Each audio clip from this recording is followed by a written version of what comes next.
What time is it? About midnight, I guess. Why?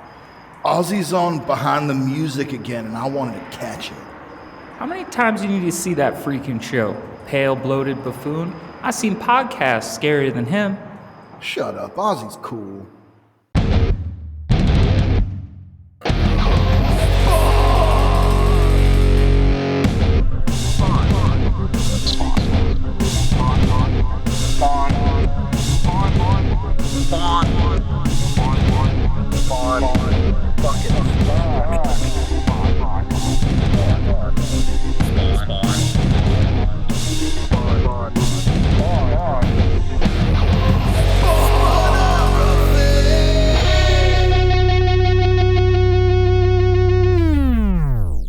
Welcome back to another episode of Spawnography. I'm one of your hosts, Pierce Lyden, pronouns they, them, here with, as always, George Marston, pronouns they, them, or she, her. How the hell are you, Pierce? pretty good. Having a good week so far. Got just when like things are just moving in your life, when not in a bad way, just in like a cool, just kind of plugging along and feels good. Yeah. Yep. Yeah, just kind of that.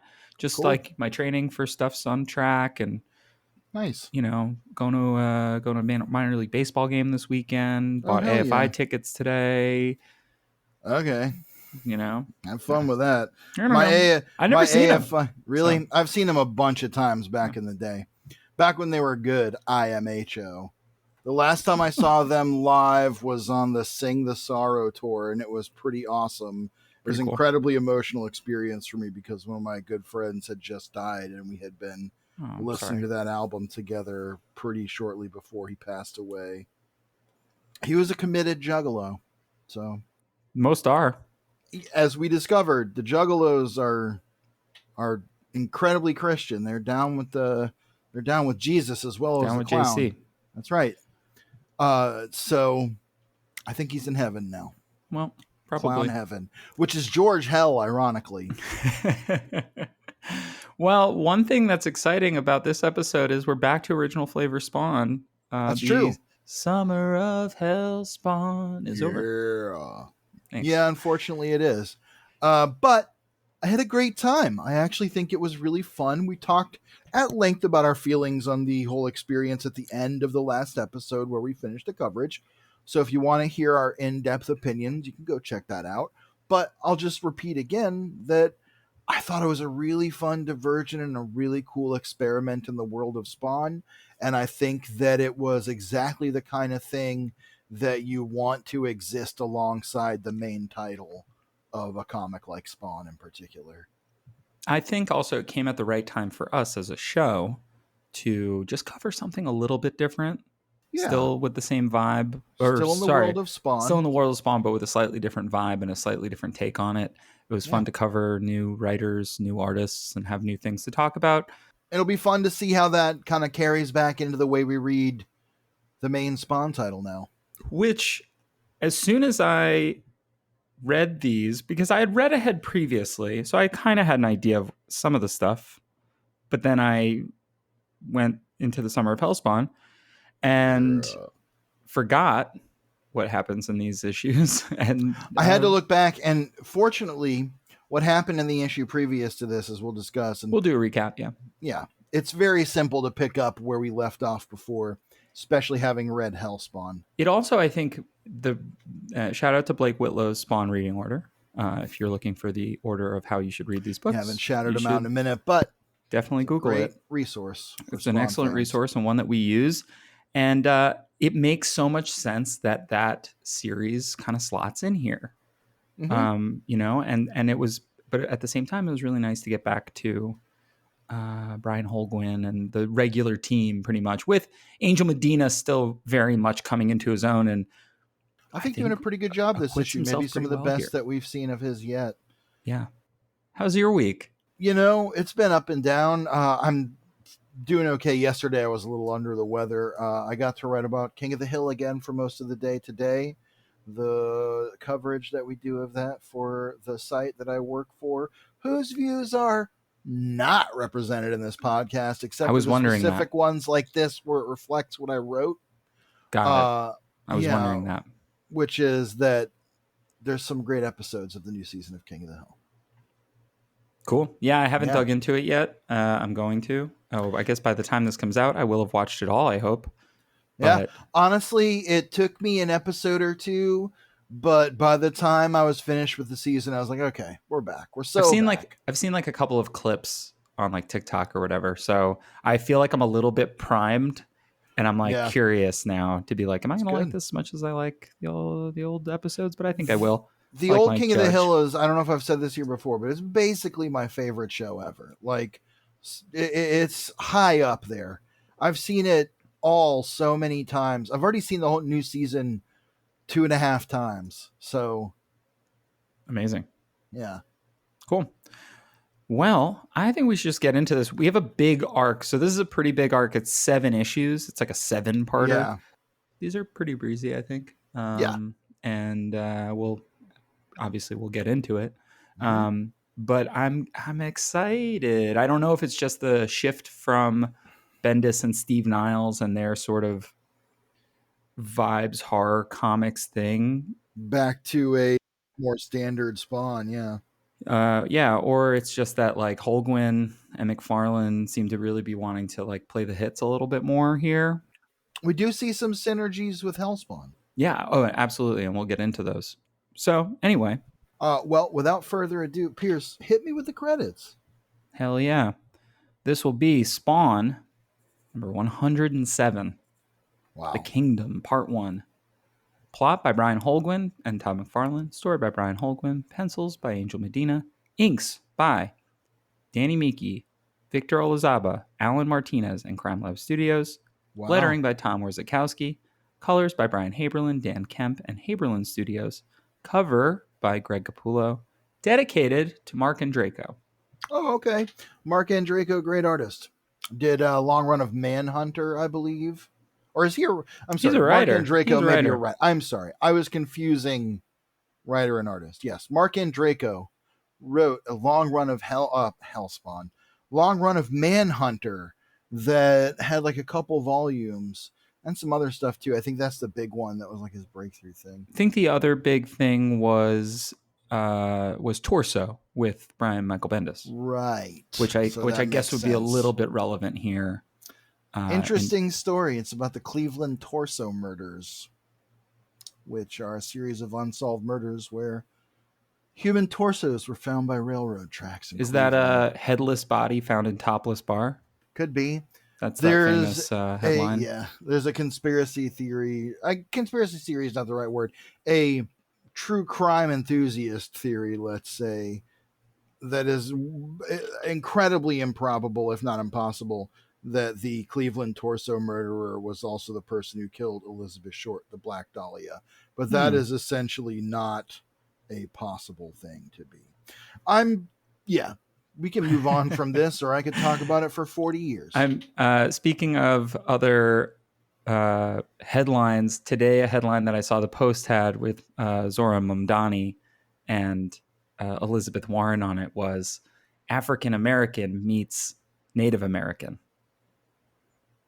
So that's how New York City politics are going right now. That's fucking wild. Yeah, that was the front page, dude. So if you're wondering how the fear mongering here in New York City is going, it sells great. Yeah, well, you know. Also, Mark Andreyko. One last thing I'll say about Mark Andreyko. One of the earliest like openly gay writers in Big Two Comics, I want to say. If not the earliest, then a very prominent one. In terms of prominence as well as being certainly a milestone creator for our community. Yeah, totally. So anyway, we're going to get into these issues and we're going to open with some just real kind of classic, Spawn stuff. In terms of like the moon washes silver over the sulfur yellow lights of the city. Isn't that the name of the new AFI album? It almost is, like silver light bleeds black or something. It casts faint halos against ice crystals high in the atmosphere. This is the hunter's moon. It stirs the tides, quickens the blood, awakens the animal in men. And then, of course, we just cut to like some dudes in suits trying to sell each other drugs, fighting over it, as one does. The But hunter's moon is usually October or November, for reference. And I will say one thing I liked about this was, especially coupled with the art and the colors and the narration, all of it together, I did get a little chill up my spine as I thought about the very brisk, cold air of New York in November, you know? yeah, also the last scene in Hellspawn kind of like came to mind, Yeah, where absolutely. Spawn sort of like Yeah, walks out into the sunset kind of with a new lease on his yeah. Hellspawn manity. uh, and sort of like it's almost like that was like a slight diversion, and now we're getting back to work, you know. So once again, I'll say shout out Blake Whitlow for slotting that in right where he decided to. So as I said, We, we are in a warehouse. There are men in suits selling drugs to each other. They don't trust yeah. each other. They're It's an pulling Italian guns. mafia, like a classic Italian mafia, and a Russian or Armenian mafia. Right. Very different, we'll say. Russians and Armenians. Armenians are a very specific group of their own people.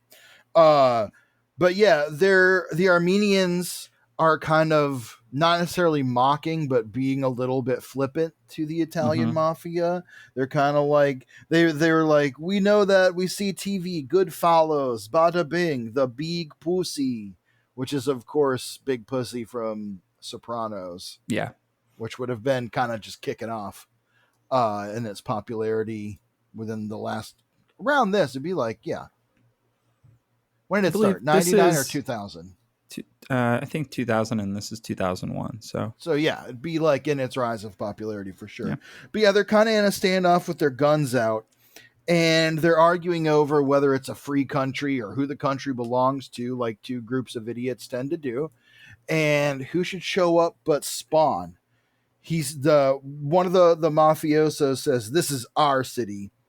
And we turn the page. I will okay, before we turn the page real quick, it's a cool double page spread here Yeah. of one mafia on one side, the other mafia on the other. I don't want to ignore the cool layout Angel here. Medina definitely leaning a little bit more into the sort of like The layouts are getting more the interesting. the panel layouts. I think he's just getting more comfortable, and probably is being pushed by editorial, which is in this case mostly Todd, to be like, Yeah. hey, bud, make it look like the other guy like a little bit more.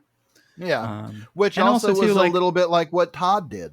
So, which I was just gonna say, if Todd McFarlane's your boss and you're an artist, like, yeah, you just do whatever he says. He's yeah, already a legend in the industry at this point. So, one of the most um, successful ever.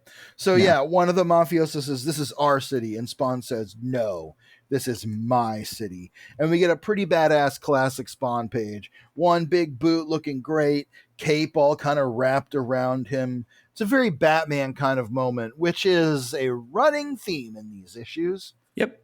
But that's fine. I mean, listen, we know what we're here for. My favorite thing is the little rat that is echoing his pose, kind of. It almost feels Yes. like his little familiar. Yes, I like it. It's his little ratatouille. Yeah. One of the mafia guys says a slur. Yeah. Spawn basically blasts them all apart. They all start shooting him, and in another kick-ass double-page spread, Spawn absorbs all the bullets, and then in this like hail of bullets and necroplasm, launches them all back out and kills everyone around him. Pretty sick. What do you call area attack? Yeah. And it's rendered really well. I actually love that drawing of the bullets all going out and the energy all blasting around him. So we cut Maybe it's just that we were go ahead. in like an interesting place with Hellspawn, but I kind of forgot what like, and it's not that I haven't been reading like superhero comics lately, but I haven't been No, reading but Spawn comics that are not Hellspawn. And so to get back to this, I'm like, yeah, this shit all kicks ass. oh yeah, it's so much fun to get back to superhero Spawn here. Yeah. But yeah, this whole page and this whole sequence are great. One of my favorites from Medina yet. We turn the page and we meet a new guy who looks a lot like, I don't know, he looks very Matrixy. He does kind of look like Sansker. Yeah, when we were talking before we started A little bit. I recording, mean, I was Sansker like, has a ponytail. I guess so. We get more of the sort of dramatic narration, which is kind of fun. The city is unclean. Sin and filth issue from every concrete pore. Its streets are choked with fools and cowards and scoundrels. Its jagged skyline a monument to hubris.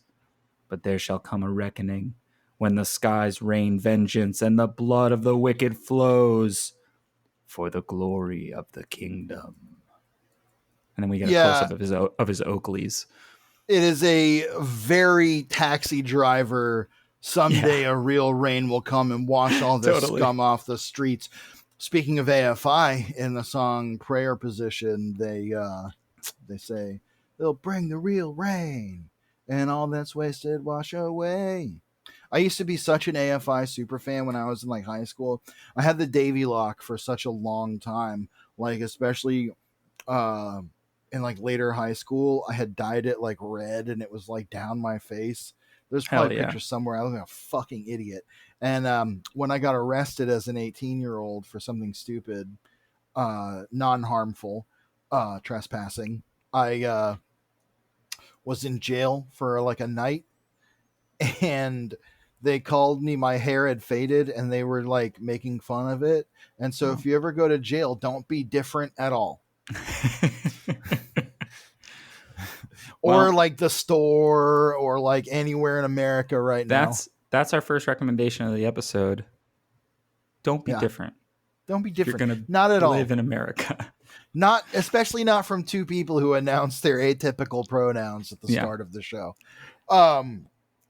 So we meet this guy, Simon Pure, which there's so many guys in comics named Simon Pure, Simon Dark, created by Steve Niles, Simon Hurt, Batman villain, of course. It's just a name that gets like used that way. Simon has like I guess like, because if you're a writer, doing like a Simon Says thing is always a little bit fun. Simon, Die Hard 3. Yeah, and like Simon has like it sounds like a nerd Simon name, sort of. It's a little bit, it's recognizable, but just like foreign enough to the American ear.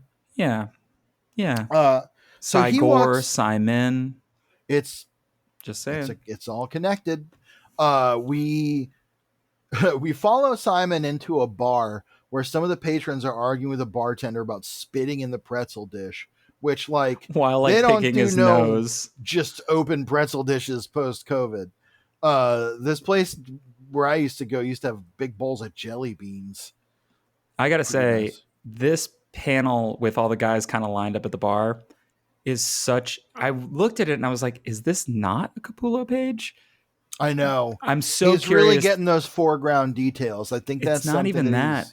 I think from the faces, I was like, Danny Miki, his cartooning is getting very good, and I think Danny Miki is helping out, kind of doing some connective tissue here. He's the bartender's picking his nose. And who do we run into? Your favorite character. Does Simon sit down with? Hey, I love this scene. I'll say that. None other than Wolfram. Yep. The fucking evil vampire who's actually a good guy. Or who's now, Simon Pure says to him, he is a fence sitter who's kind of in between the realm of good and evil due to the events of the last time we saw him.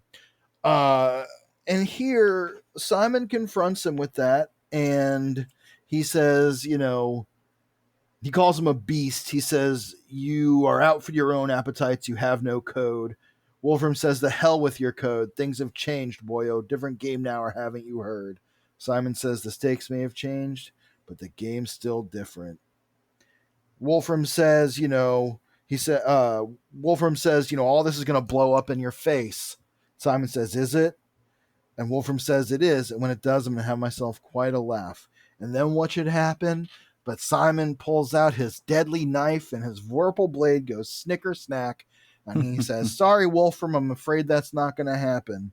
And I just have to say thank you, Simon, for dispatching Wolfram. I really appreciate what you've done for us. The thing is, so the deal with Simon, and we'll get into it in these issues, but we can talk about it a little bit now, is that Simon is from the kingdom, the titular kingdom. Right. Kind of a And heavenly agent. they are a group of vampires who served heaven, but they have now determined that they are Earth's rightful rulers. Right. So that's kind of where Simon Pure is coming from. And Wolfram was still just working for heaven, more or less, and was just like, I don't, that's why he's like, one, that's why he knows who Simon is Right. and why Yes. Simon knows who Wolfram is, but also that like Simon's like, you had the chance to join me, you didn't, Right. you got to die. And one of the things that I really like is this next page. We get a page of Simon Pure walking through the city, and he looks up and he catches another glimpse of Spawn, and he just says, "Soon, my friend, very soon." And I love this idea that in the same way that we've seen Spawn kind of drawn to darkness, that there's this almost like Michael Myers-esque guy just sort of walking toward Spawn. Oh yeah, yes, absolutely. Pacing, I like that they're on a collision course. Yeah, and the again, pacing in this issue is good. The pacing with the confrontation is also good. It's not as you said, Cygor, where it's like 12 issues of like Cygor just traipsing through New Jersey. Right. So as the bartender is closing up, he tries to get Wolfram to leave. This whole sequence is rendered great. I love the storytelling across these panels. He goes over and he starts to nudge Wolfram, and Wolfram just falls over dead on the table. Now, I'm going to take a quick diversion and tell a story about something relevant that happened to me when I was in my 20s. Okay. When I first moved to the town I live in now, Athens, the first job I got in Athens was driving, and working in store at a pita pit, which, if you don't know, is just almost like a Subway, but for pitas. Okay. Yeah, fine. Sounds good. It was a late night thing. Lots of college students. I'd be there till like 3 or 4 in the morning. Go home and get drunk so I could fall asleep because it was like I was like 23. And there was this guy. Guy was a sort of let's call him a local legend named Ort. Oh, I thought you were going to say God from Hell. Different guy. Probably dead. Probably in Spawn. He's probably Wolfram. Yeah, at this point. Yeah, the God from Hell. So Ort was like this. R.I.P. to Ort. He passed away within the last couple of years, but he was this guy who had been a townie for like 40 years, and he was super eccentric, and he collected like potato chips and stuff. Probably one of those guys who, undiagnosed in a lot of ways, let's say, perfectly friendly.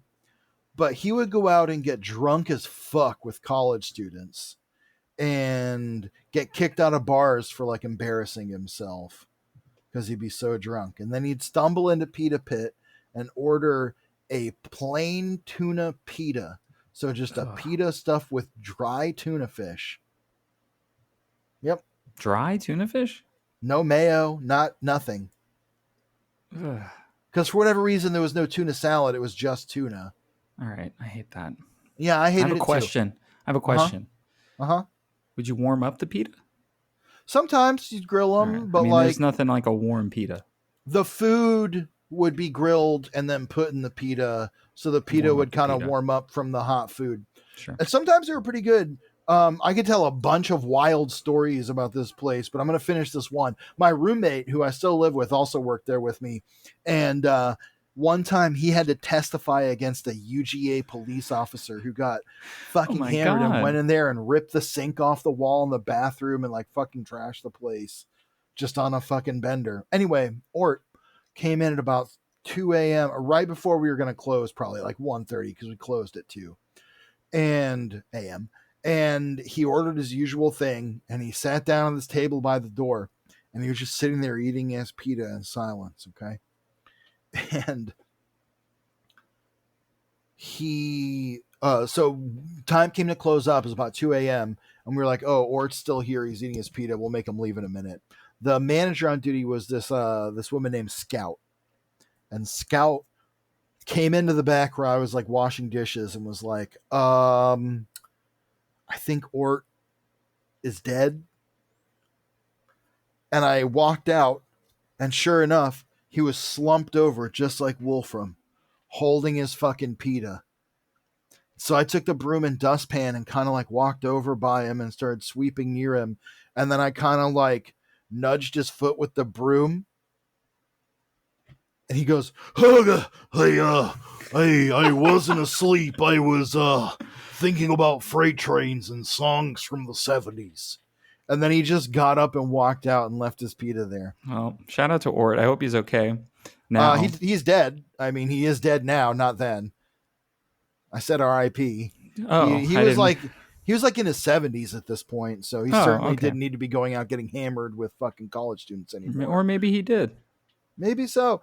I'm going to go ahead and say, by some of the other Ort stories I've heard, he did not. I like that his name was Ort. It was part of his last name or middle name. It was like Orton. Ortlieb or something. Orton. Yeah, I'm not going to dox the whole dude. Did he era ooh? Orton and ooh. Anyway, my name's Martin and I'm worried about me mental health. That's what my coworkers sound like. No, they don't. They all have very beautiful, mellifluous British accents. And even if they did sound like that, your opinions are not represented. No, certainly not reflective of how anyone else feels about them. Yeah. No, I love my coworkers. I actually have great coworkers. Great. Well, speaking of coworkers who are really big fans of each other, look at that great transition. Well, look at you. Wow, we're almost good at this. In our next scene, we're going to see a couple guys that we did get to see briefly in Hellspawn. I just realized that at this point in the last episode, we were still yelling at each other about Fantastic Four. I haven't edited that one yet. I'm not cutting any of it out. I'm tripling it. No, don't. Triple it. Yeah. We got right into this one so they can get some extra back matter in the previous Sometimes episode. people have said they want the digressions. They want the side. That's why I let you tell a story about You just got a whole story about when I worked at Pita Pit, and I could tell 50 more hilarious ones, but I won't right now. Great. Sometimes people would come in and think we'd sell pizza. Someone would be like, I want one slice with everything. And we'd be like, no, dude, go home. Anyway. It's not Pizza Pit. No, it's not. It's fucking not. There's other late night pizza places in this town. Anyway, we get to Sam and Twitch. Speaking of Sam and Twitch. We get to Sam and Twitch, who we actually haven't seen in some time. In the main title, we have not. That is correct. Nope. And that's because they've been off doing things in Brian Michael Bendis' Sam and Twitch book. We learn about some developments here. Yeah, they're here. We learn that Twitch has separated from his wife. Yep. Perhaps even gotten divorced. Now, we haven't dug into the Sam and Twitch series. We might do Summer of Sam and Twitch. Nobody's asked us to. We'll see. Once you do. Yeah. We will. We have time. But here, something that's interesting to me also is that Twitch is a little bit different. His cadence is a little different. His vocabulary is a little bit different. He is a little more casual. And part of it is because he's talking to his ex-wife on the phone, who is kind of freaking out. Usually he's like, yes, sir. Hello. I happen to experience a certain occurrence, like very formal. Yeah. And here he is a lot looser especially as this issue goes on. And I have to imagine that has something to do with how Brian Bendis writes him as opposed to how he was written before. He was kind of a caricature in a way before. Sam and Twitch both were. Yeah. And I believe Brian Bendis, as he often does with his writing and his characters, brought them forward into a more kind of early 2000s vibe of like dialogue and cadence and, character pacing. I think also too what it is that as the stories continue to evolve, some of the characters have had to. And I think if you go back to the well, sir, and the sort of fart jokes and stuff from Sam, and like, I know it's been a while. Those. No, but I mean, I think that if you're going to drop one thing for one of the characters, it almost feels like, let's have this other character evolve in a way too. I also think that in this case, the marital troubles he's going through are like a very real part of the character that maybe he drops the affectation in this moment of like, my life is falling apart. I don't love what's going on here, so I'm not going to be so deferential. Because, absolutely. And I don't think it's bad. No, not at all. Characters evolve, voices evolve. Peter Parker doesn't talk the same way he talked even 10 years ago. Oh gosh, You know oh what I golly, oh mean? wow. Yeah. So anyway, something's going on with Twitch's family. We're not sure what yet, but we cut to Twitch's son, and we know it's Twitch's son because it looks exactly like Exactly like Twitch, Twitch. except if like he was hanging out in the arcade from Terminator 2. Like Yeah. Twitch's son here, Max the Third, looks like he's about to tell the T-1000 he has no idea where John Connor went. Yeah. This kid looks like the Foot Clan would recruit him in TMNT 1. Yes, absolutely. And that Sam He'd be in the Rockwell would Foot Clan. ask him, Wish I could hang out regulars there. or menthols? Menthols. Fuck yeah. The kid who played the kid in Terminator 2 doesn't turn John Connor in. You know Terminator 2? Yeah, Edward Furlong. Yes. Edward Furlong, the T-1000's hunting for him so he can kill John Connor in the past because he'll become his enemy in the future. Mm-hmm. And he's dressed as a cop and he goes into the arcade where he's hanging out, John Connor. And John's buddy, the cop, walks up to him and is like, have you seen this boy? And the guy's like, I don't know him. Just completely lies to the cop, as you should do always. Yep. And unless you're being murdered. Even then, they'll probably just come help murder you. That kid is also the kid who played the bully in Salute Your Shorts. Hey. That's all. Took me 45 years to say that, but I had to. Here, he is, Max the Third here is playing a fucking shooting game called Boof Blitzer, which I got to tell you, not signing up for that one. My quarter's not going in the Boof Blitzer. Again, I live in a college town. It's out there. I like all the arcade machines kind of having references to characters we've seen before. So we have an Angela reference. We have the Curse also shows up on one of the machines, which is really, and we've really seen fun. A few of those things before. It's great. Yeah, it's really fun. Also, I will say that Maximilian here just has a cool look. Got a chain wallet. He looks like he's in a thrash band right now. Yeah, absolutely. He looks like he's a member of fucking Power Trip. Yeah. R.I.P. Riley from Power Trip. Oh yeah, true. Great. Anyway, as Maximilian here is playing, and technically, dear listeners, we don't know that this is Maximilian. However, he'll say so in a minute. He will say so, but also he looks so much like Twitch. This panel of him, you'd have to know. You'd have to know. Well, yes, he meets this young girl, or young woman rather, pardon me, who also loves Boof Blitzer. Boof Blitzer sounds like what Rush Limbaugh would have called Wolf Blitzer. Blitzer. I imagine it's like Wolf Blitzer's like silly cousin. This is when Wolf Blitzer was in fucking Kappa Alpha. Or we find out that was his real name and he changed it to Wolf Blitzer. Amazing.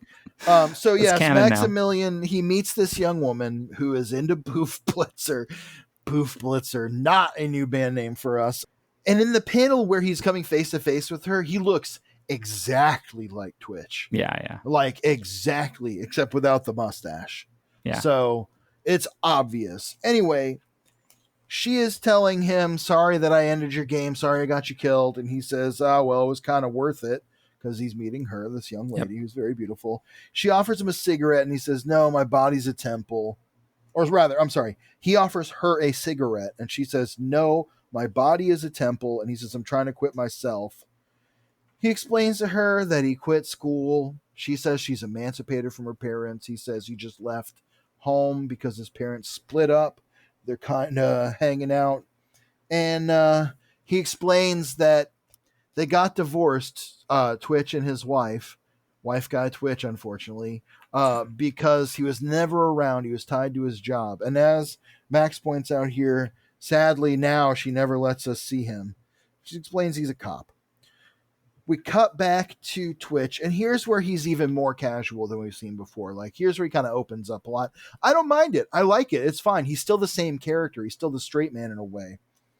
But I kind of like him not playing second fiddle to Sam. Sam kind of gets to be the supporting character here. We've had kind of Sam forward storylines before, And Yes. it's kind of nice to have this like Twitch forward one, because anytime that we have checked in with Twitch and his family, it has been pretty nice. Like, one of the things I was really thinking about in terms of what is something that holds this book back, right, from it really feeling like a more fully realized world of story and characters that are memorable.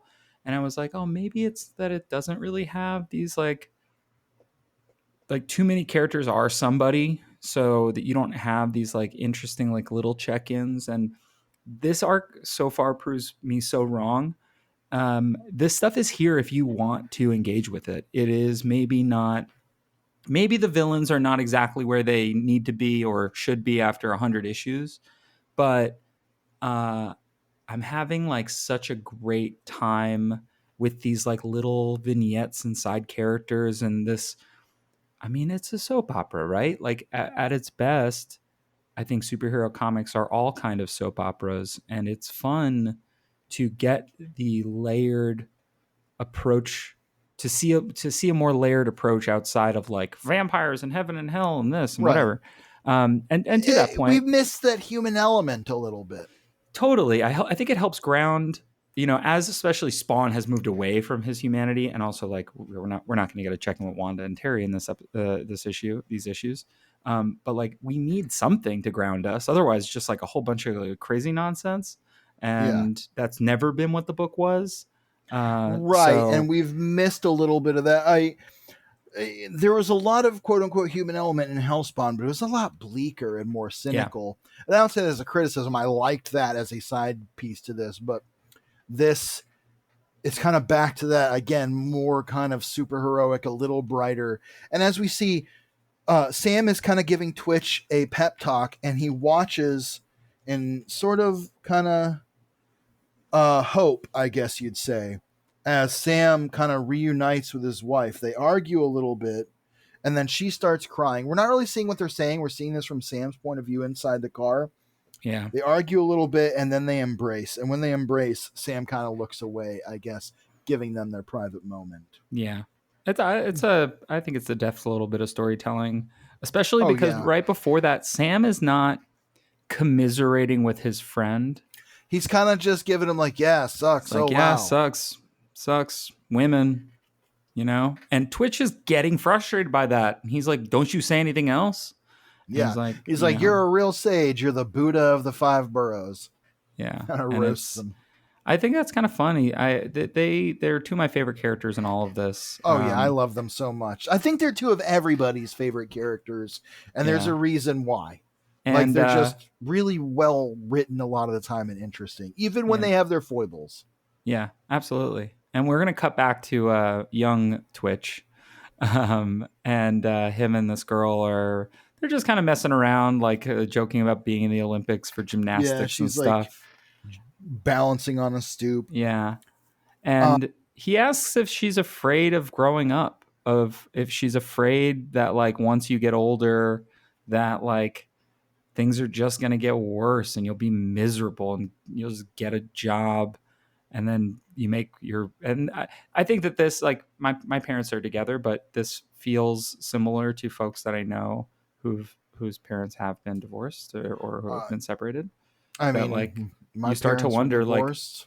yeah, I'm divorced. How about that? but like you start to wonder like, oh, is that what I'm headed for? Right? Like that's a really Absolutely. I human mean, thing.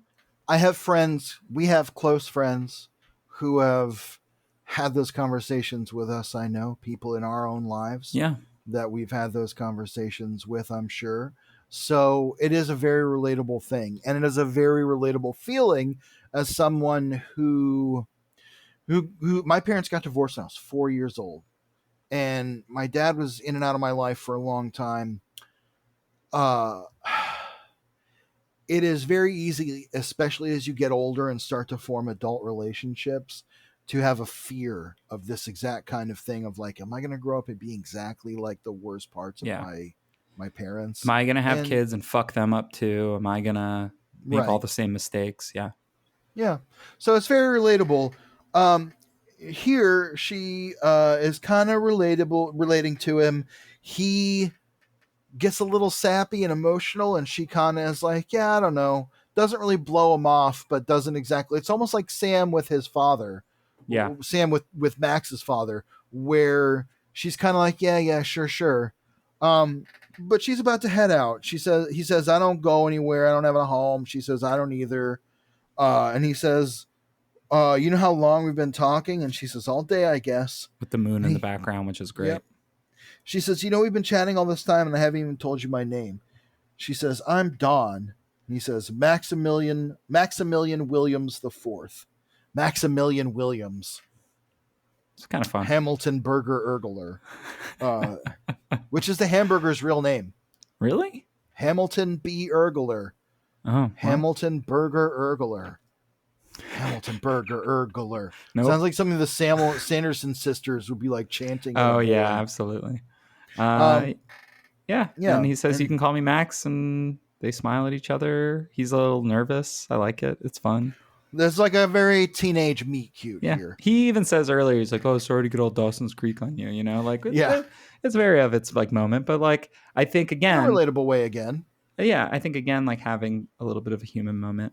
Having this like family drama happening while like Spawn just like fucked up some mobsters or whatever. And like Wolfram, the best Spawn character there is, taking the ultimate L. Which is a W for me, baby. Well, that's going to lead us to Spawn, number 108. Hit me with the credits. It's going to be Todd McFarlane Image Comics present The Kingdom Part 2, dedicated to Brian Michael Bendis. Plot by Brian Holguin, Todd McFarlane, story by Brian Holguin, pencils by Angel Medina, inks by Danny Miki, Victor Olazaba, Alan Martinez, Crime Lab Studios, lettering by Tom Orzechowski, colors by Brian Haberlin, Dan Kemp. So many Brians. And Haberlin Studios. Yeah, you can't listen. You want to make a quality Spawn comic, you got to put a Brian somewhere. You need a couple credits. Brians. And cover by Greg Capullo. We're going to open with Sam and Twitch again. And they are... Sam has an idea and Twitch thinks it's dumb. And we get this cool... I like this close-up of the like marker. He's drawing on a big halogen flashlight. Yeah, it's just kind of fun. And I like, again, with Twitch, he's just so... Before he would just go along like, oh, I don't think so, sir, but go for it. Or he'd say something like wryly sarcastic. Yeah, and in this case, he's just like, okay, do your thing. I don't know. I guess, yeah, sure. He's not going to show up, but whatever. We get a really fun... The next double-page spread is this really fun sequence where they have lit the bat signal, essentially. Yes, as we look down, we see that Sam was basically drawing a Spawn signal, and it's kind of like the bat signal, but it's like clearly Spawn's cape. It's the shape of Spawn, which is funny because he does kind of have like a logo. Like you could have, I guess Sam doesn't know that, but it works. Yeah, it sure does. And Spawn shows up. They project it on the side of a building, which I like. And Spawn shows up. This is a very Sam Keith looking Spawn right here. All super hunched over with his face and like huge jaw. Yeah. Kelly Jones a little bit here. That Love kind of vibe. Big arm in the foreground. He's like hunching over his own knees. Yeah, he totally is. He's gargoyling. And Sam says, oh, Jesus Christ almighty, when he sees him. And Spawn kind of awkwardly is like, you wish to see me? And I can't, it's kind of funny because he's clearly trying to be like ominous. And he's also just like, what is this? What are you guys doing? Yeah. Yeah. And so in this case, you know, they're like, oh, okay. So Mr. Simmons, and he's like, I'm Simmons no longer. I'm just Spawn. He goes, okay, well, I'm sorry, Spawn. It's been a little while. I thought that, you know, we imagined you, but you're definitely different. You're changed. Again, I'll come back to Hellspawn. It's really good to see this kind of dialogue right after we finish that book because we know he's changed. And that's really great. And I love what he says. It's just like, everything changes. You wish to see me. Why? Like, let's get to it. And Twitch is seemingly about to ask Spawn for help finding his son. It does start to put into context probably what Helen was upset about. is that their kid's been, missing, and now they're trying to get Spawn on the case. We do cut Yes. back to young Max Williams, and he's hanging out, smoking some cigs in the park. Hell yeah, man. And he sees Dawn, and she's like kissing this other guy on the cheek, and his mind is instantly racing. He's like, she's kissing some other guy on the cheek. Like, what's going on? Like, now they didn't kiss or anything before, but he felt that they had a connection, and he kind of tells her seemed to as well. Yeah. Yeah, absolutely. They hung out He's all day. He's a little bit jerk about it. He's like, maybe you should go hang out with your friend. He's not nasty about it. I'll give him this. Not nasty, a little perturbed, maybe a little short with her. It's kind of like a wounded puppy. Yeah. And I mean, it's pretty easy to be that way when you're like 17 years old and from a broken home. And he's clearly not used to ethical non-monogamy. No, but also, she explained. We haven't called out, like, she looks very cool. Like, we called out how cool he looks. Oh, yes. She looks cool so much like Angelina Jolie in, like, Hackers or something. There's actually a line that they also quote in Hackers here where she says, when he says, sorry to get all Dawson's Creek, she says, when I was a child, I thought as a child, which is something that Serial Killer says in Hackers, my favorite movie of all time, played immortally by, why can I not say his name? Matthew Lillard. Thank you. I knew his name. I just have an ADHD thing where sometimes the words won't leave my mouth. Really fun. Anyway, yes, she has that kind of vibe, and she's like super cool. Yeah. Like if I saw this girl in the fucking Central Park or wherever the fuck when I was like 19 or 17 or 18, I would have instantly been in love. I would have been hopelessly, intensely romantically interested in her and far too shy to ever say anything as I am. Yeah, she's super cool. And Max is upset because he's like, he saw her with this other guy again. They didn't like make out. She just kissed him on the cheek, gave him a hug. And she's like, he's just a friend. Max kind of a jerk about it. She's like, where are you going? I thought we had a date. And he's like, yeah, we did. But it looks like you're busy, though. I feel like we've all known this, dude. Yeah. She says, don't be stupid. Talk to me. Which, like, I mean, it's nice to see two people overcoming a difficulty in connecting somehow, rather than just being like, all right, well, fuck you. One weird thing happened. Yeah. Also, somehow, Dawn has instantly become like the second best written female character in Spawn. Right after Angela, honestly. Yeah. Yeah, it's like Angela, Dawn. Granny Blake's Wanda, in there. Granny Blake, yeah.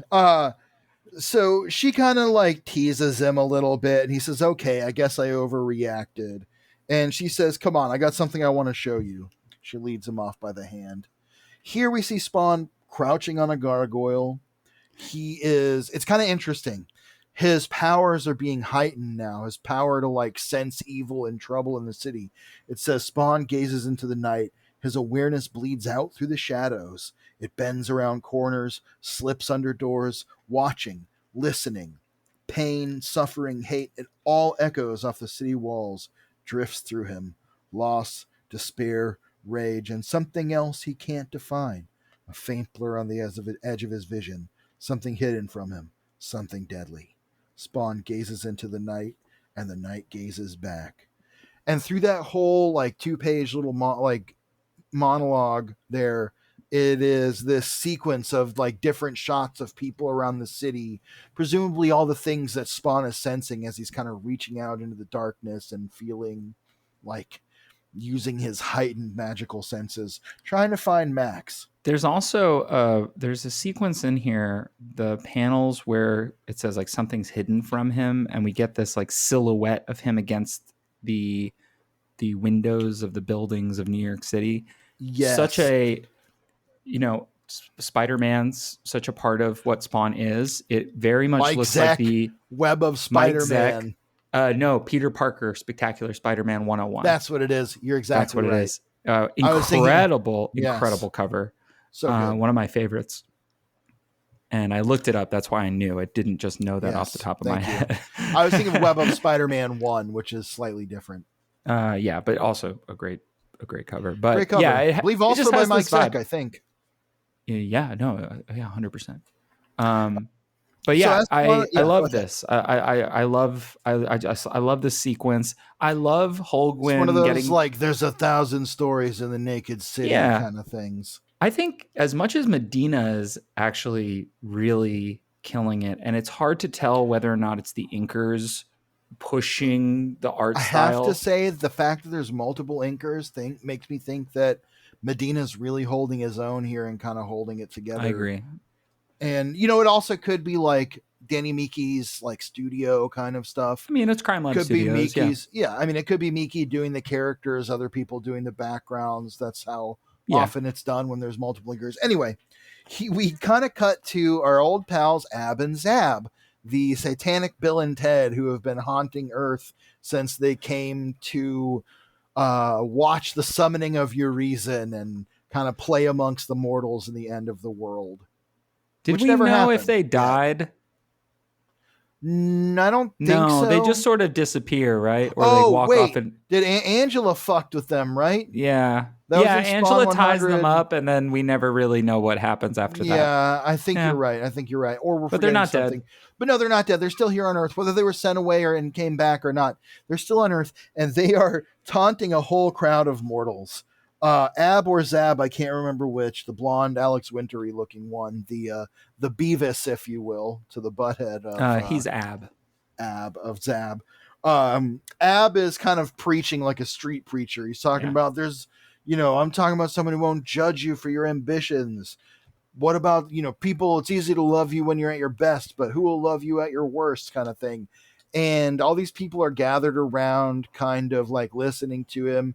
And you think, if we didn't know this was Ab and Zab, you'd think they were two street preachers about to endorse the word of God to a bunch of strangers to proselytize. However, instead, he says, your every wish will be granted, your every desire fulfilled. So powerful is he, so boundless is his glory.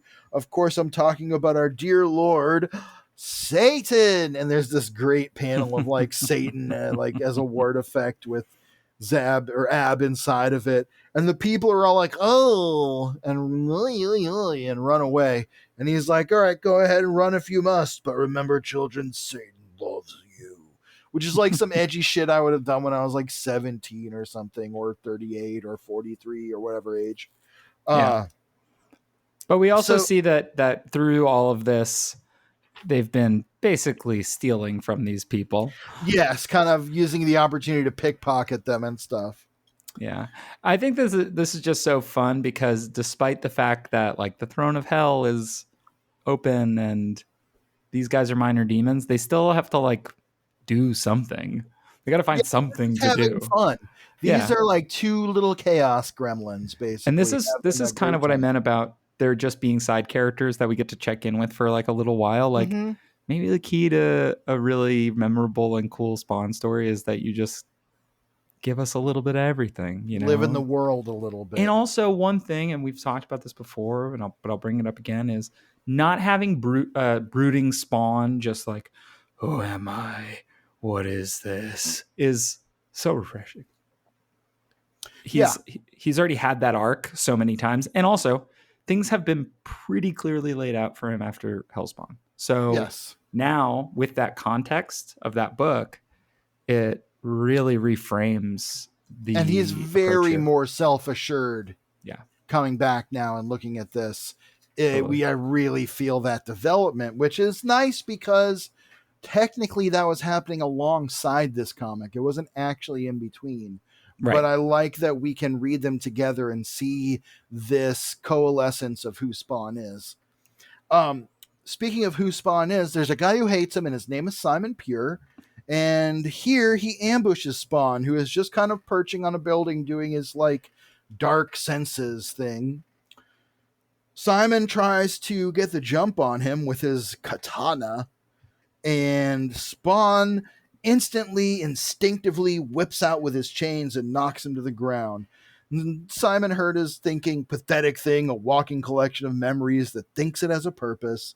Still, he'll make good sport. Faster than I thought, but not fast enough. And he's kind of fighting Spawn. They're like going back and forth. I love the panel at the top of the page that has most of their fight on it, with Spawn's chains all whipping around and like almost like a So chain cool. kind of cyclone. Gotta say, Medina really crushing it. My favorite issues from him yet, certainly. And I liked it a lot the first time, and reading it back through it now, I'm really appreciating it. This fight scene is great. The anatomy, he gets a little loose with anatomy in ways that I actually really appreciate. There's like almost kind of a little bit of a manga flavor to it. It's a little bit cartooned in a way that I think works. It feels a little impossible in a way that is extremely dynamic. And then you look at it and you're like, what? And then you really look at it and you're like, oh, it makes sense. It just doesn't look like right that panel of Spawn first. perching with his legs above his arms. Like, yeah, he's just hunched over super far. But I like it.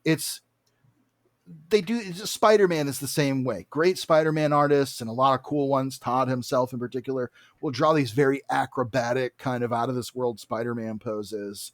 And I want to call out the coloring as well. Oh yeah. Because across these two issues, I think that the coloring of Haberlin, Kemp, and Haberlin Studios really allows you to understand exactly what you're looking at any given time. I think that it's partly because the inks so well, are so on point. They're not too thin in places. There's plenty of places where there's tons of lines. Don't get me wrong. Oh, sure, but no, the mood is right, and it's not scratchy and unreadable. There's spotted blacks, there's shadows, there's contrast. It's really well done, and boy, I just love when a comic is cooking. I think a part of it is that computer coloring is really starting to evolve in a more positive way. Like everybody's like, we're figuring it out. This is looking a lot closer to sort of more modern and evolving comics. You're 100% right. I love this panel of Simon Pure with the katana. I love that one. I love the one where it's him kicking Spawn in the back of the head, and he's kicking him so hard his shoe is flying off, and he's like barefoot kicking him. It's so good. And Spawn's like, who are you? Here he starts to look a lot like Sansker. You're right. Yeah. With his glasses off. He says, I am Simon and I've seen the light. The children of the kingdom are on the rise. Consider this a warning. I have other labors to attend to, but we'll meet again. And as he jumps away, I love this super tall, like vertigo inducing, like drawing of the building. It's so cool. Where Spawn's like, he's gone. And you see Spawn's wounds healing almost instantly now. His healing factor is working overtime. It used to take him a little while. And remember when we first started reading Spawn, he'd have a gaping hole in his chest. Yeah. For like a while. Yeah. Also, to the point about the sort of more manga stylings of Medina, I think that, and I have to imagine that these like speed lines and they look cool. They're really cool. And I have to imagine they're in the pencils, and that Mickey, Olazaba, and crew, and McFarlane also had to be like, oh, that is actually pretty cool. Yeah, let's throw a little more black on the page. Let's do it. It keeps those panels from being that sickly yellow that actually wouldn't totally make sense here because they're on the roof. And it also sets the mood and carries over that kind of tone from the first issue of this arc where it's like the hunter's moon and it's very cold. These colors really fit that. Yeah, they don't look. They're doing don't look that cold. Like Dawn is kind of wearing nothing. Yeah, like she's wearing like a cool cyberpunk kind of like onesie outfit. I'd wear it. I liked it. They're doing a really good job in the colors. One, in the balance of the page. A thing that we have thrown this at this book 1,000 times is that the balance of these pages feels off all the time. And this very vertigo-inducing page, I'm like, oh, it's kind of perfect. We're like yellow, blue, yellow, blue. Oh, it works great. Lots of blacks. Oh, it's perfect. It's so good. So I love good. This next sequence too, where we cut to this like cult who we learn is the children of the night. And we see that they are all passing around blood from a cup. And who should be there but the guy who Dawn was kissing on the cheek, wishing him good luck. This is what she was wishing him luck for. We assume becoming a vampire. And as it turns out... Quick correction. They are not the children of the night. right? Or Children of the Kingdom. I'm Children sorry. of the Kingdom. Correct. Okay, cool. Sorry, my bad. Yes. Children of the Kingdom. My bad. And they are children of the night. Such sweet music they make. She takes Dawn takes him to this like kind of spire. It's like way out in sort of the outskirts of New York City, but it almost looks like Belvedere Castle. It also weirdly looks like there's a near where I live, there's a crematorium. Yeah. That's up on a giant hill above just like super creepy classic, like don't go up to the old creeper house. It's also like above like a cemetery. Like it's like you go up the hill and there's the crematorium, gigantic crematorium in the cemetery. And sometimes there's like they're choosing a new pope over there. So interestingly here, Dawn is talking to Max and she's quoting scripture again. And that quote earlier that was also in Hackers. This is a quote from the Bible. Here, the good Max book, says, this is cool. Were. How'd you know about this place? Yeah, I guess. Mid. And Max is like, wow, I never realized how beautiful the city could be. This is amazing. And she says, the kingdom of heaven is spread upon the earth, yet men do not see it. He says, sorry I got weirded out. I just never felt like I could trust anyone before. And she says, good, because I want to tell you a big secret. And then she kisses him. It's cute. Meanwhile, we cut back to Ab and Zab. It is very cute. It's very sweet for now.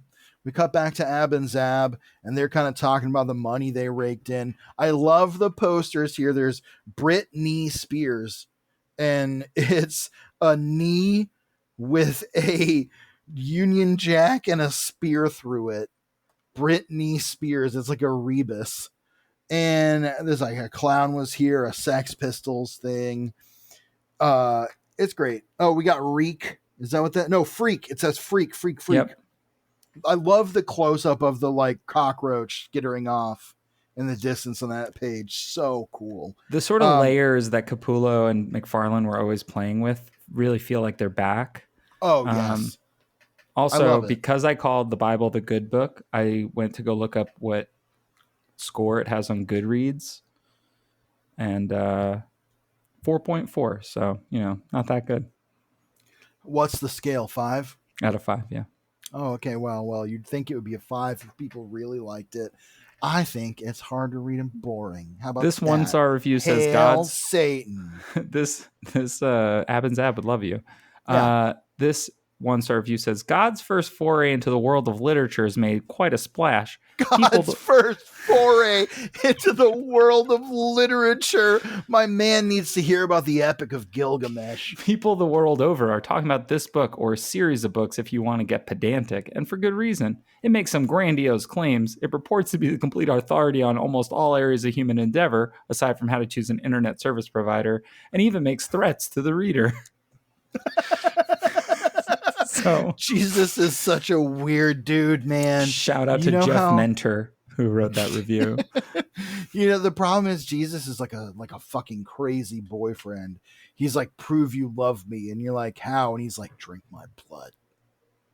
Which, yeah, I mean, listen, if you really cared about this podcast, I've told you what you could do, drink but my you blood. refuse. Yeah. So Ab and Zab are kind of talking about the money they hauled in. They don't need money, and they talk about how they don't need money because they're just frankly demons.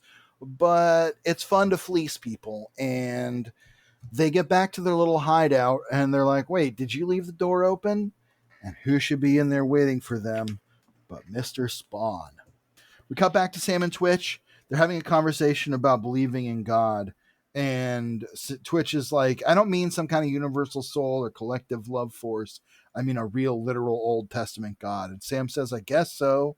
We've been through a bunch of stuff now. We have, seen more things there's more things in heaven and earth, blah, blah, blah. And they kind of talk about how Sam had trouble understanding it when he was a kid in Catholic school, talking about like God moves in mysterious ways. Yeah, I like that. The what does he call it? The GSA or the GCA? Great Cosmic Alibi. GCA sounds like something you don't want on your record. Like, yeah. But Sam explains that he still believes in it, even though he doesn't necessarily understand all the trappings. And Twitch says, I never could understand why I didn't like God at all, and now I know it's because I could never respect a God that will sacrifice his own son. Which, I guess, valid opinion, I think that this is the other thing that I really like about Sam and Twitch's inclusion here is that as much as Todd has really shied away from doing anything religious, unfortunately, a lot of Spawn is couched in religion. Once you have like God and the devil, it's like a mythology of religion, Yeah, that stuff exists, and like you can kind of talk around it. I feel like all the Genghis Khan stuff feels like a way to like get around sort of doing anything with that in a But way, it's kind of been referenced more and more, especially with Haldwin writing, but not in a way that feels preachy, which is I think what Todd always wanted to avoid. Yeah, which I think is even why Ab and Zab are there, to sort of make fun of what they're doing a little bit, right. So to kind of take the piss before they do the here's 2 pages of 2 guys talking about religion. Yeah, but it's also framed through the lens. Kind of Sam and Twitch. I like to take the piss. But it's also framed through the lens of Twitch dealing with his missing son, right? So like it is framed in a way of somebody frustrated with the idea that everything happens for a reason. And in that case, I think it's actually a pretty it is not he says Christianity here, but he could have really kind of said any major religion. And it's really all about Twitch expressing how much he loves his son and how he can't believe anyone would willingly give up on their son. Not exactly what the Bible says about the relationship between God and Jesus, which is metaphysical, etc., etc. But you see how Twitch relates to it here, and it makes sense for him. As they're having this discussion, some cops run out of the precinct and yell, "Get outside now!" And they come outside, and Twitch and Sam run across the street to see what else, but all the people Spawn sensed out in the darkness doing his sinning. Very Spider-Man. Strung up. It is, but they are all dead as hell and bleeding. Yeah. So Spawn has had he's made his mark on this night. Yes. And one thing that's not necessarily clear though is if it is definitely Spawn or if it is Simon Pure. It's possible. Either one is actually possible. I related it to Spawn because they look like the people he was seeing in the visions. I agree. I think the only thing though is that they're strung up by this like weird knot webbing. Not as I get it. And it's not chains. It's possible. It's possible that it's something different. We'll see. We will find out. That's exactly next time, because that's the last page, and that's a good last page. It is. It's a good cliffhanger. It's a level of brutality that we've seen Spawn get like angry like that before. Yeah, right, exactly. And also, this is Spawn, not Al Simmons. Not Al Simmons, exactly. So, what do we have in the way of back matter, my friend? I don't have back matter today because I don't have these issues, unfortunately. Listeners, I'm looking for a whole bunch of these issues from 100 to 200. They're hard to find. You already know that. Really, 100 to like 250, 300 are pretty hard to find. I will willingly buy them off of you. So get in touch, spawnographypod@gmail.com. Sell me your extra issues. They can be beat to hell. It's totally fine as long as they're readable. That's all I care about. I'm mostly in it for the back matter. If you don't want to sell them to me, if you don't mind scanning those last couple pages so that we can read the letters columns, really appreciate it. Or take a photo, whatever you want to do. Right. Yeah, we'll do something to give us access to the back matter if we're able to find something. We'll do something nice for you if you can share that with us. I don't know. We're not going to distribute it. We're not going to be using it for anything but academic purposes for the podcast. We would never ever exactly. So pirate anything like that. Because we don't have back matter, George, we're back to Spawn. What are your final thoughts here on the first 2 parts of The Kingdom, the introduction of Simon Pure? I'll keep it short and sweet. I think that these issues move along at a really nice pace. I think Simon Pure is shaping up interestingly, and the pacing of his appearances is nice. And above all, I gotta give it to Medina, because he's really holding his own in these issues. It's really coming through. He's finding his footing. There's so much eye candy in these pages. I mean, we truly skimmed the surface of like, we could have dove into almost any panel and found something great to look at. So yeah, really fun. Loving being back onto the main Spawn title, and this is a hell of a fun way to return to it. How about you, Spawn? I almost said, how about you, Spawn? How about you, Spears? Yeah, I have to agree. I was like, again, I do think it's a little bit of just coming back to original flavor Spawn.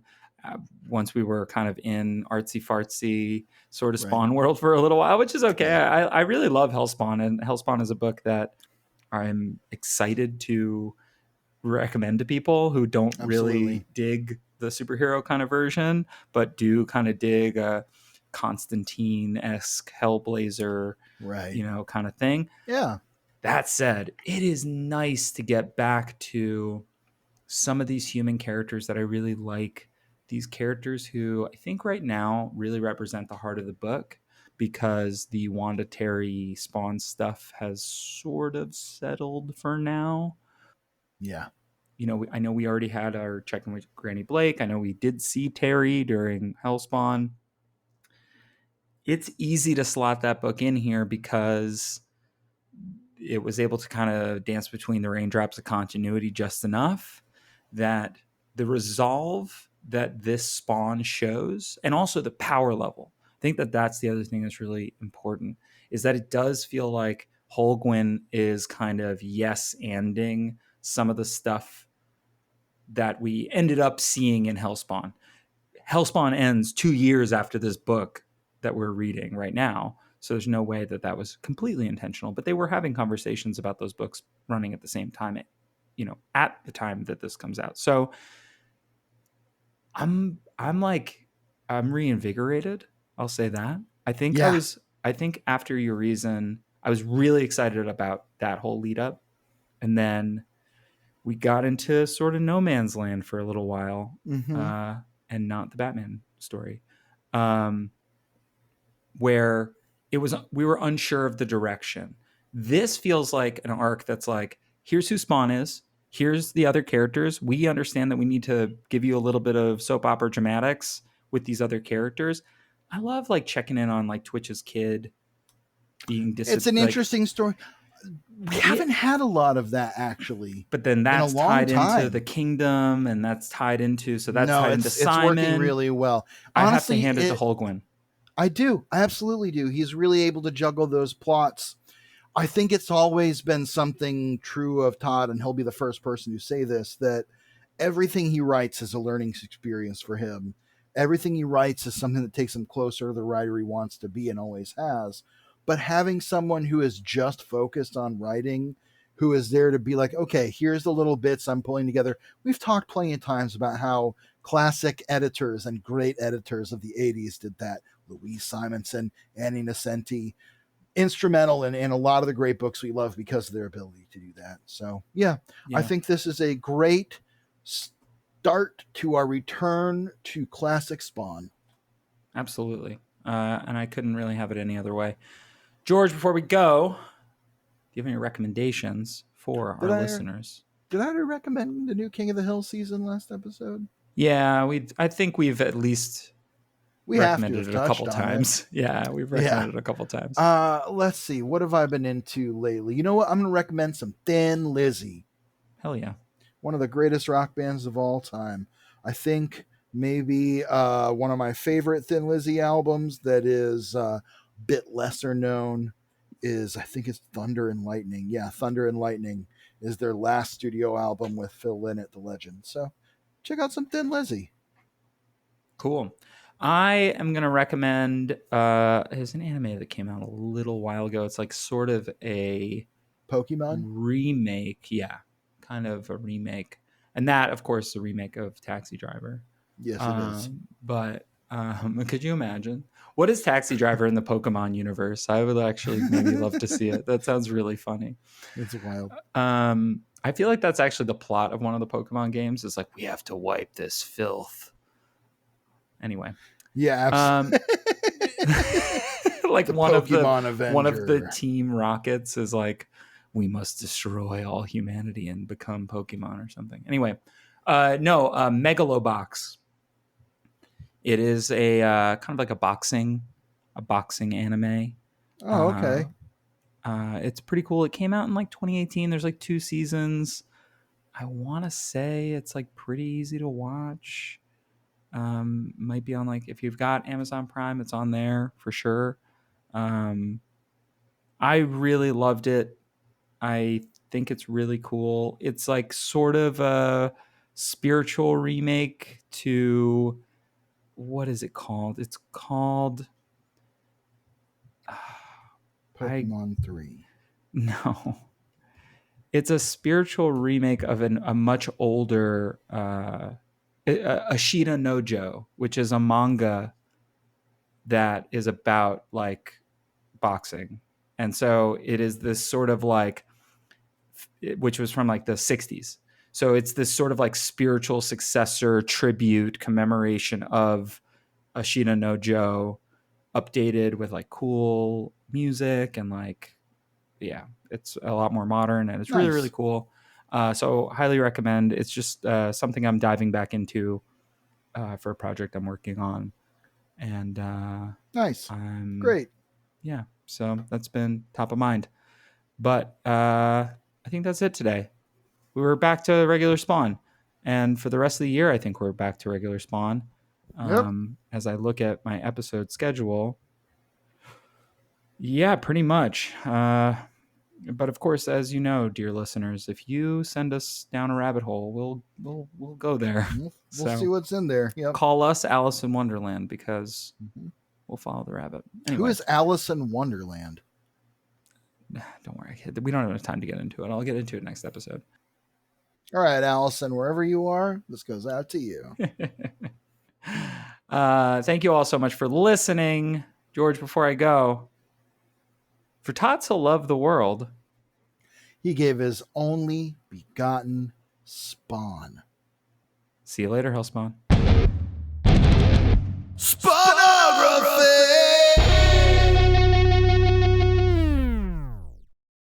Spawnography is recorded in Athens, Georgia and Queens, New York. It's produced by me, Pierce Lyden. Our theme music and logo were composed by George Marston. Episodes come out every Monday on Spotify, Apple Podcasts, YouTube, and wherever you get your podcasts. If you like the show, please rate, review, subscribe. You can find us on social media at Spawnography or at SpawnographyPod. If you'd like to reach out to us directly, you can do so at spawnographypod@gmail.com. Thanks for listening, and until next time, see you later, Hellspawn.